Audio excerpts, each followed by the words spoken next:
যে তীব্রামথা কার জন্য লড়াই করেছেন এবং কিসের জন্য লড়াই করেছেন।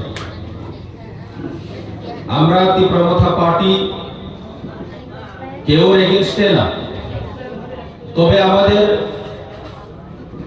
সংগ্রাম, আমাদের যে অধিকার নিয়ে দীর্ঘ বহুত বছর আমরা এখানে বঞ্চিত আছে। ত্রিপুরা রাজ্য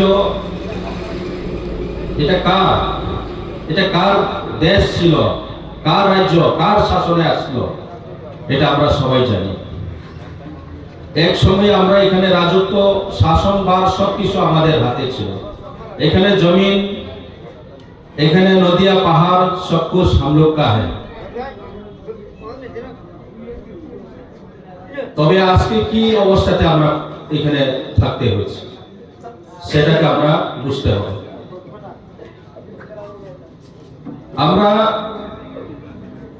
দেখেছি অনেক বছর যে ত্রিপুরা রাজ্যে বিভিন্ন এলাকাতে, বিভিন্ন জায়গাতে কিভাবে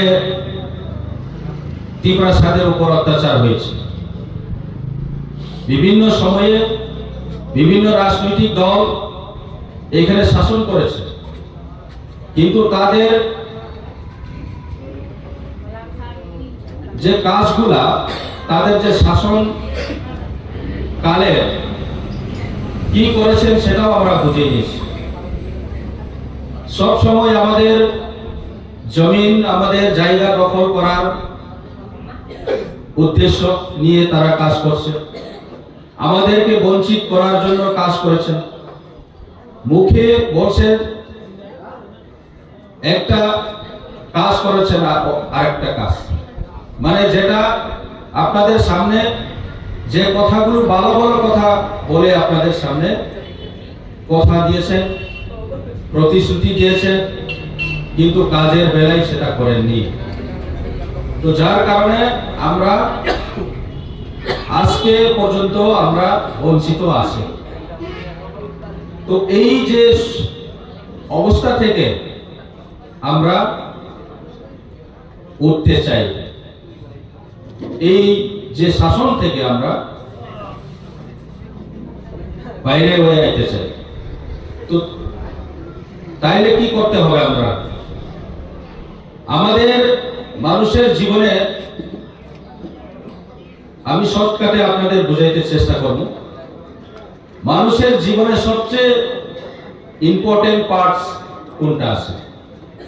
শরীর না আত্মা? আমাদের শরীর আছে কিন্তু আত্মা নাই, তাইলে কি অবস্থা হবে? সেই রকম আমাদের জায়গা আছে, সব কিছু আছে, আমাদের বসবাস করার রাস্তা আছে, স্কুল আছে, কিন্তু আমাদের অধিকার নাই, আমাদের শাসন ক্ষমতা আমাদের কাছে নাই। তার মানে শরীর আছে, আত্মা নাই। সেই রকম আমাদেরকে রাখিছে। তো আমরা চাই এখন আমরা আত্মা আমরা ফিরিয়ে দেব, কারণ এইটা আমাদের প্রাপ্য, এটাই আমাদের অধিকার। তো এই জায়গা আমাদের, এই যে শাসন ক্ষমতা আমাদের দরকার। এডিসি গঠন হয়েছে 1984-এ। আজ অব্দি 41 ইয়ার্স এডিসিতে কি আছে? 6 শিডিউল প্রভিশনে, 6 শিডিউলের আন্ডারে আমাদেরকে ট্রাইবেলের প্রোটেকশনের জন্য, আমাদেরকে সুরক্ষিত করার জন্য যে ভারত সংবিধানের মাধ্যমে আমাদেরকে এই যে অটোনমাস কাউন্সিল দেওয়া হয়েছে, কিন্তু অটোনমাস এখানে কিছুই নাই, আমাদের কোনো ফ্রিডম নাই, আমাদের শাসন করার ক্ষমতা এখানে নাই, আমাদের জায়গার উপরে, আমাদের যে সমাজের উপরে কোনো অধিকার আমাদের নাই। যার কারণে আমরা আজকে বঞ্চিত, আমরা কিছুই করতে পারিনি। আমাদের মানুষের দুঃখ দুর্দশা আমরা জানি।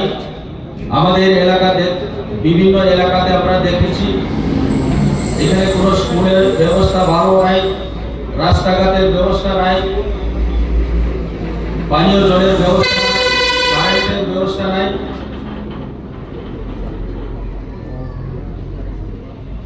থাকলেও কি আছে আমাদের, এটা তো শরীরের একটা পার্টের মতো, এটা তো physical development. The most important thing is not the soul, আত্মা, যেটাকে শাসন ক্ষমতা, এটাই পাইতে লাগে। তো শাসন ক্ষমতা যদি না থাকে, আপনার রাস্তা দিয়ে কি আপনারা এটা দিয়ে খুশি হবে? ঠিক আছে, রাস্তা দিল, তোমার স্কুলের ব্যবস্থা থাকলো, জলের ব্যবস্থা থাকলো, তোমার কারেন্টের ব্যবস্থা থাকলো, তবু তো তোমার শাসনের কোনো ক্ষমতা থাকতো না, তাইলে কি হবে? তো আমরা আমাদের সবচেয়ে ইম্পর্টেন্ট এখন আমাদের শাসন ক্ষমতা।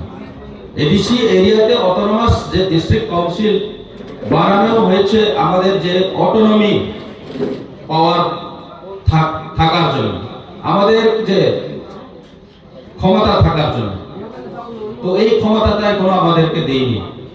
আমরা মহারাজার নেতৃত্বে গত 2 বছর আগে আমরা এগ্রিমেন্ট করেছি, সেন্ট্রাল গভর্নমেন্ট, স্টেট গভর্নমেন্ট এবং আমাদের ত্রিপুরা, এখানে চুক্তি করেছে বিভিন্ন এজেন্ডা নিয়ে, যেমন আমাদের ল্যান্ড রাইটস, পলিটিক্যাল রাইটস, আমাদের সোশিও ইকোনমিক এবং কালচারাল আইডেন্টিটি বিভিন্ন সুরক্ষিত করার জন্য, কিন্তু সেটা এখনো ইমপ্লিমেন্ট করা হয়নি। তার কারণটা কি? এই যে এডিসি এলাকাতে আমাদের এই সব সম্পূর্ণ যদি দিয়ে দেয়, তাইলে তাদের কাছে আর ক্ষমতা থাকতো না, শাসন ক্ষমতা তাদের কাছে আর থাকতো না, সেই কারণে তারা দিতে চাই। তো যার কারণে আমরা কন্টিনিউয়াসলি আমরা ফাইট করেছি আমাদের মানুষের জন্য, আমাদের ত্রিপ্রাসাদের জন্য, আমাদের অধিকারের জন্য। কিন্তু কিছু লোক আমাদের মধ্যেও আছে, এখনো বুঝেননি, এখনো নিজের স্বার্থের জন্য কাজ করেছেন। আমরা শুনেছি বহু লিডারের মুখ থেকে যে ত্রিপুরা মাথার এগেইনস্টে, মহারাজার এগেইনস্টে, মহারানী রাজমাতার এগেইনস্টে তাদের বিভিন্ন তাদের উপরে বিভিন্ন আরোপ আমরা শুনেছি।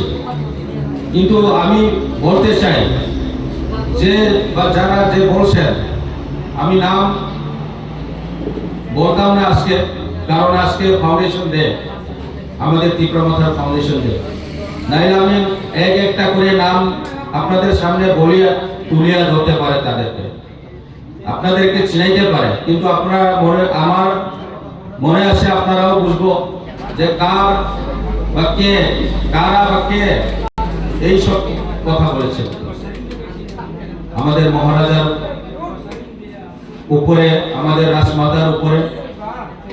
কেন বলেছেন? তাদের স্বার্থের জন্য না। তারা যদি এইভাবে কথা না বললে, তাদের আগামীতে সিট দেওয়া হবে না, তাদেরকে ভালো পজিশনে দেওয়া হবে না, যার কারণে ওরা চিলাইতে লাগছে ত্রিপুরা মাথার এগেইনস্টে, মহারাজার এগেইনস্টে। তারা চিলাইয়া কোনো মতে প্রার্থীতে জায়গা পায়নি, একটা ভালো পোস্টে পাওয়া যায়, পজিশনে থাকতে পারেনি, কিছু অর্থ আদায় করতে পারেনি, সের জন্য হেরা চিলাইছে। কিন্তু মানুষ বুঝে তাদের উপরে। তো আমাদের মধ্যেও এই সব মানুষ থাকছে, এই কারণেই তো আমরা কিছু আমাদের যে কাজগুলা, আমাদের যে সাকসেস হওয়ার পথে আছে, সেটা কিছু রুখছে, বাধা হচ্ছে। তো আমরা বুঝতে লাগে, আমাদের জনগণ বুঝতে লাগবো আমরা কি করতে হবে, আগামী দিনে আরো ভালো স্ট্রং হয়ে আমাদের কথা তুলতে হবে। আপনারা যদি ইউনাইটেডলি যদি না থাকে, আপনারা একসাথে যদি না থাকে, তাহলে আপনাদের অবস্থা আমাদের অবস্থা কি হবে সেটা আপনারা বুঝতে হবে।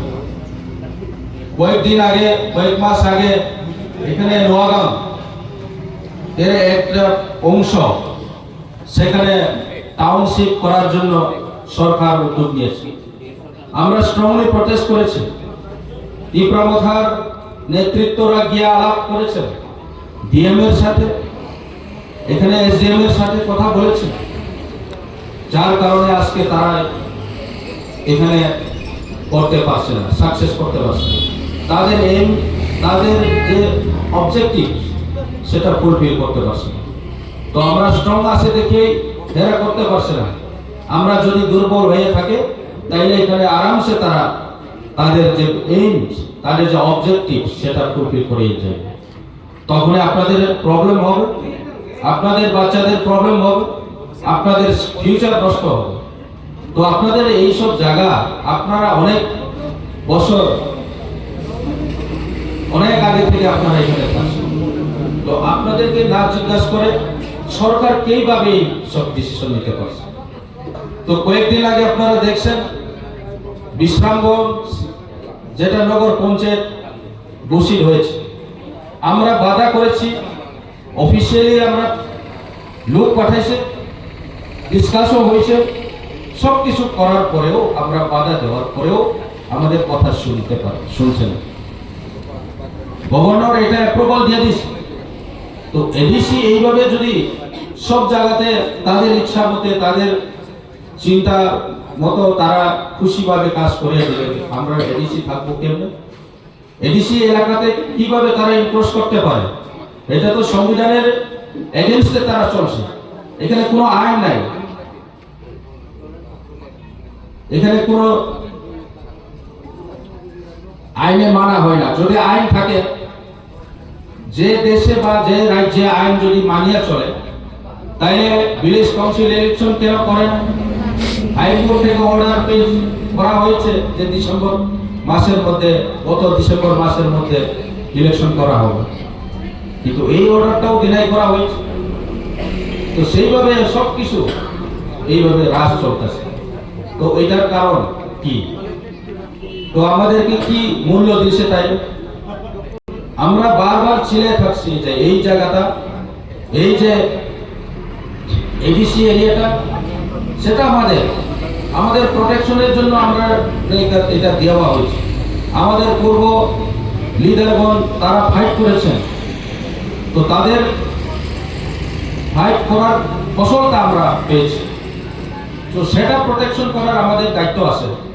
আজকে আমরা তীব্রমথা যদি না থাকে, কেউ যদি রিজনাল পার্টি হইয়া যদি কথা না তুললেন, আজকে এই এডিসি, কালকে এই এডিসি থাকতো না।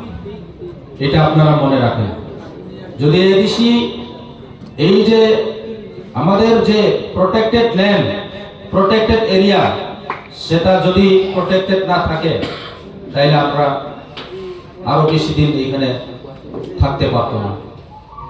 সরকার তাদের ইচ্ছা মতে কাজ করব, সরকার তাদের ইচ্ছা মতে সবকিছু করবে। কখনো আপনারা ঘর সারিয়া, জায়গা সারিয়া যাইতে লাগবে। কই যাইব আপনারা? আপনাদের জায়গা আছে, আরো অন্য জায়গা আছে কি? আপনাদেরকে আপনারা যার যার গ্রামে বিভিন্ন মানে আপনাদের যে এরিয়াতে গিয়ে আপনারা মেসেজ দাও যে আমরা কি করতে হবে। আমরা একসাথে হয়ে আমরা ইলেকশনের মাধ্যমে মেজরিটি আমরা দেখাইতে হবে। তো এই হচ্ছে আমাদের একত্রিত হওয়ার মানে উদাহরণ। তো সেই মানে সেগুলো, এই কয়েকটা কথা আমি কেন বলছি আপনাদের। আরেকটা জিনিস আমি কিছু বলতে চাই। আজকে আমরা সবাই জানি মহারাজ আমাদের সঙ্গে প্রায় 5-6 বছর উনি আমাদের জন্য কাজ করেছেন, কিন্তু মহারাজ একাই এটা সাকসেস করতে পারত না। মহারাজার সঙ্গে আমরা সাপোর্ট করতে লাগে। মহারাজারে যদি আমরা সাপোর্ট না করলে উনি একা তো এটা লড়তে পারত না। ওনাকে আরো স্ট্রং মানে আরো শক্তিশালী করতে লাগে। এটা আমরা জনগণের বুঝতে হবে। আমরা যে ওয়ারিয়র্স ডিডব্লিউ আছে আমাদের আজকে আমাদের সঙ্গে, এরপরে ওয়াইটিএফ আছে, যুবক সংগঠন আছে আমাদের সঙ্গে, এবং ত্রিপুরা মাথা আছে, টিআইএসএফ আছে। এইসব সংগঠন আমাদের বিভিন্ন জায়গাতে গিয়া কাজ করতে হবে, তাইলে আমরা স্ট্রং হইয়া আগামী দিনে আমরা সাকসেস হব। কেউ আমরা হারাইতে পারতো না। তো এখন থেকে আমরা শুরু করিয়া আগামী দিনে আরো স্ট্রং করার জন্য আমি সবাইকে অনুরোধ রাখবো, এবং ওই কয়েকটা কথা বলেই আমার কথা এখানেই শেষ করব। Thank you.